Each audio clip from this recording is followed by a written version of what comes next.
Now next students we are going to discuss about cells in parallel. इससे previous video के अंदर हमने sales in series के बारे में पढ़ा था और अब हम पढ़ेंगे सेल्स इन पैरेलल के बारे में। जैसे आपने प्रीवियसली रजिस्टर्स इन पैरेलल के बारे में पढ़ा था, सेम एज हम पढ़ेंगे यहाँ पे सेल्स इन पैरेलल के बारे में।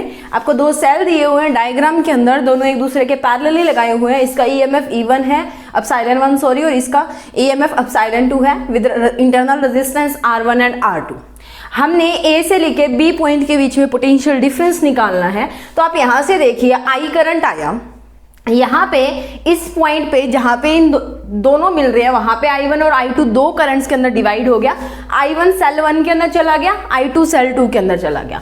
वहीं पे बात अगर मैं B1 की करूँ, B2 पॉइंट के बाद में B1 के ऊपर क्या है, इधर से I1 करंट आ रहा है, इधर से I2 करंट आके दोनों मर्ज होके क्या बना रहे हैं, I करंट बना रहे हैं। सो यहाँ से एक चीज हमें पता लग रही है कि I जो है वो किसके इक्वल होगा, I1 प्लस I2, क्योंकि यहाँ पे I जो है वो टूट के I1 और I2 बना रहा है। ठीक है, कोई भी तीसरा करंट या कोई भी और चीज नहीं निकली। और वहां पे दूसरी बात अगर दोबारा हम देखें तो यहाँ पे मर्ज होके इकट्ठा होके भी क्या बना रहा है, I ही बना रहा है। ठीक है, so I is equals to I1 plus I2 आएगा। तो सेल्स इन पैरेलल में हमने मान लिया कि I1 और I2 हमारे पास क्या है, करंट है of the living positive electrode. Positive electrode ये प्लस का होता है, जो बड़े वाला होता है, और जो छोटा होता है वो माइनस का होता है। ठीक है, प्लस और माइनस। नाउ अगर मैं बात करूं B1 पॉइंट की, तो B1 पॉइंट के ऊपर देखिए इधर से I1 करंट आ रहा है, इधर से I2 करंट आ रहा है, और दोनों मिलके क्या बना रहे हैं, I बना रहे हैं। सो I1 and I2 current flows in B1 के B2 के यहाँ पे B1 के अंदर आ रहे हैं, फ्लोज इन, और I करंट जो है वो फ्लोज आउट, I को इसको लीव करके जा रहा है। तो टोटल I किसके इक्वल हो गया, I1 प्लस I2 के इक्वल हो गया। नाउ मान लेते हैं कि इसका जो पोटेंशियल डिफरेंस है दैट इज VB2 है, और इसका जो पोटेंशियल डिफरेंस है दैट इज VB1 है। दो पॉइंट्स का पोटेंशियल डिफरेंस हमने देख लिया, potentials of point B1 and B2 respectively. Okay, now अगर मैं पहले सेल की बात करूं, पहला सेल कौन सा है, जिसका EMF एप्सिलॉन 1 है और इंटरनल रेजिस्टेंस R1 है, जिसके अंदर I1 करंट जा रहा है। ओके, सो पोटेंशियल डिफरेंस क्या आएगा। अब देखो दो ही पोटेंशियल है, चाहे सेल 1 लो और चाहे सेल 2 लो, पोटेंशियल डिफरेंस हमारे पास ये दो ही आएंगे, यानी कि VB1 माइनस VB2। चाहे फर्स्ट सेल की बात करो चाहे सेकंड सेल की बात करो, पोटेंशियल डिफरेंस जो होगा टर्मिनल के across that is V is equals to VB1 minus VB2। आपको पता है पैरेलल के अंदर PV सिद्धू होता है, यानी कि वोल्टेज जो होती है, पोटेंशियल जो होता है वो सेम रहता है। तो दोनों केसेस के अंदर हम क्या निकालेंगे, V ही निकालेंगे। ठीक है, पहले सेल 1 की बात करते हैं, तो VB1 माइनस VB2 किया। यहां पे देखिए VB1 क्या होगा, हमने प्रीवियसली जो एक्सप्रेशन की थी EMF की, वहां से हमारे पास आएगा एप्सिलॉन 1 माइनस I1 R1। बस आपने चीज इतनी ध्यान रखनी है कि जब आप फर्स्ट सेल की बात कर रहे हो तो आप एप्सिलॉन 1 माइनस I1 R1 करोगे, और जब आप सेकंड सेल की बात कर रहे हो तो आप एप्सिलॉन 2 माइनस I2 R2 करोगे। ठीक है, जैसे आपको यहाँ पे दिख रहा है, पहले सेल की बात होगी, दूसरे सेल की भी बात होगी। ठीक है, दो सेल्स मैंने आपको इकट्ठे बता दिए। यहाँ पे भी आप क्या करोगे, जब पोटेंशियल निकालोगे तो VB1 माइनस VB2 होगा, बोथ द सेल्स, सेल 1 और सेल 2। डिफरेंस इतना आएगा कि यहाँ पे जो VB1 माइनस VB2 है फर्स्ट सेल के लिए, वो आएगा एप्सिलॉन 1 माइनस I1 R1, और सेकेंड के लिए आएगा एप्सिलॉन 2 माइनस I2 R2। यहां से इक्वेशन 1 और इक्वेशन 2 में से हमने I की वैल्यू निकाली, I1 और I2 की, दैट इज देखो एप्सिलॉन 1 इधर आएगा, इस I1 R1 को इधर उठा लो, पॉजिटिव का हो गया, और ये V उधर जाके माइनस का हो गया, तो एप्सिलॉन 1 माइनस V, और इसके साथ R1 है वो नीचे आ गया। उसी के साथ I2 कैसे आएगा, epsilon 2 minus V bye R2। यहाँ पे I1 और I2 की वैल्यू आ गई। हमें पता है कि I1 प्लस I2 किसके इक्वल है, I के इक्वल, तो टोटल करंट की वैल्यू ये आ गई, I1 प्लस I2। I1 और I2 की वैल्यू पुट करो, that is epsilon 1 minus V divided by R1 plus epsilon 2 minus V divided by R2। यहां से एप्सिलॉन वाले इकट्ठे कर लो, V वाले इकट्ठे करके V कॉमन निकाल लो। तो यहां से एप्सिलॉन में इकट्ठा करूं तो epsilon bye R1 plus epsilon bye R2, और यहां से V कॉमन आ गया, क्या बच गया, 1 bye R1 plus 1 bye R2, और माइनस का V है ये। ठीक है, प्लस मत देख लेना, ये माइनस का V है। Is it clear. नाउ इस V 1 upon R1 plus 1 upon R2 को उठा के इस साइड ले आओ, लेफ्ट साइड पे ले आओ, और इस I को उठा के राइट साइड पे ले जाओ, तो ये I इधर आके माइनस का हो जाएगा, और ये वाला जब इधर आएगा तो ये प्लस का हो जाएगा। ठीक है,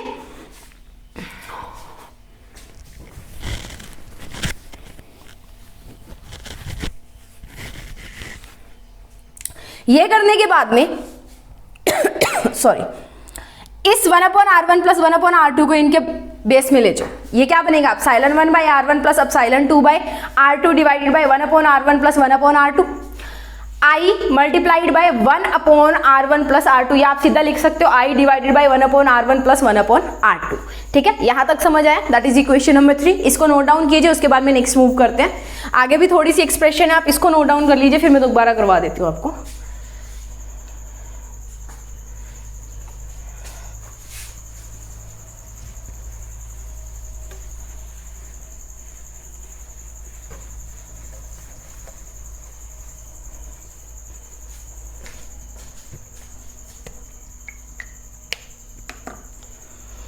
नाउ ये तो बात होगी पोटेंशियल की।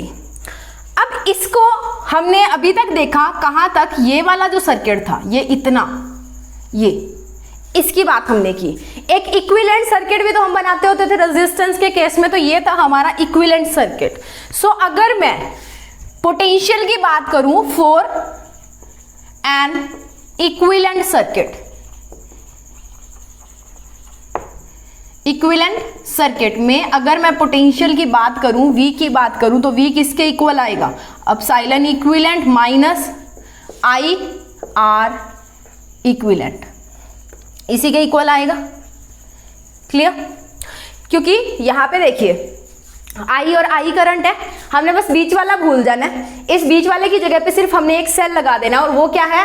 एप्सिलॉन इक्विवेलेंट है, यानी कि इन दोनों EMF के कारण जितना EMF हमारा प्रोड्यूस हो रहा था उतना ये एप्सिलॉन इक्विवेलेंट अकेली प्रोड्यूस करवा सकती है। और ये जो सेल है ना, इसकी जो इक्विवेलेंट रेजिस्टेंस है इन दोनों की मिला के जितनी टोटल रेजिस्टेंस बनती थी उसके इक्वल है। ठीक है, नाउ अब यहाँ पे देखो नॉर्मल है कि V किसके इक्वल होगा? Epsilon equivalent minus I R equivalent, ये आ गया। नाउ इसको मान लो equation number 4। Now comparing equation 3 and 4, compare कर लो।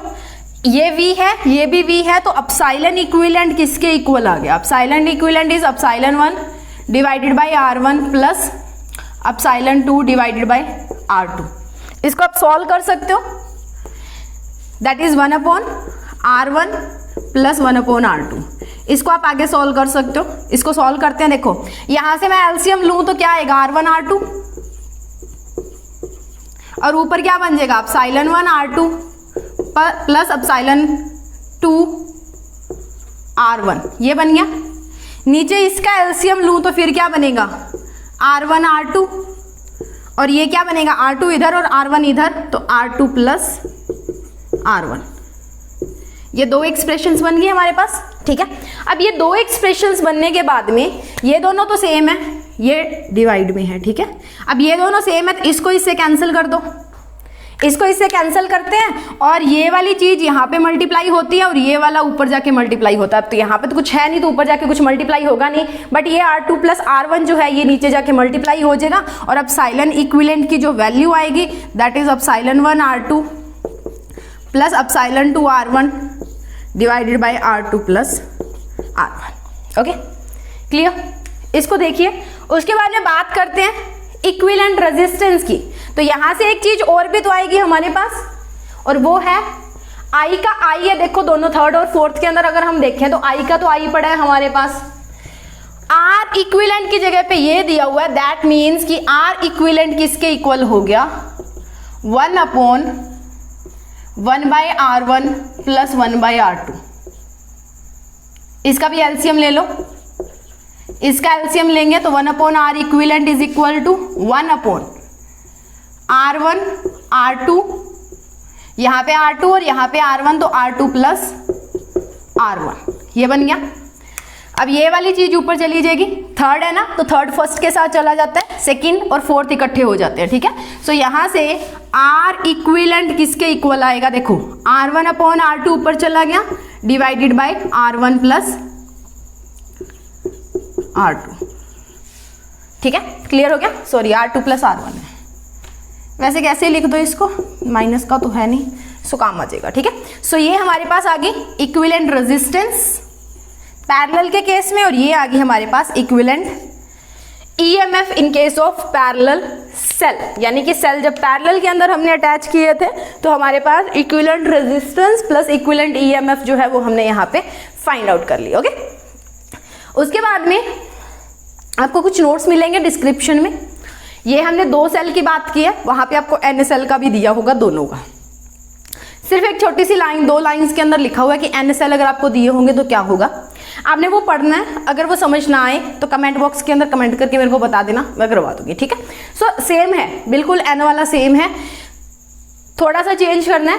उसके बाद बात करेंगे हम इनके आगे का कंसेप्ट के बारे में, that is very very very very very important concept, that is Kirchhoff law. और Kirchhoff law examination point of view से बहुत इंपॉर्टेंट है, तो उसकी बात करेंगे हम कल। आज के लिए इतना ही, इसको नोट डाउन कीजिए और उसके बाद में मिलते हैं नेक्स्ट कंसेप्ट किरचॉफ लॉ के साथ।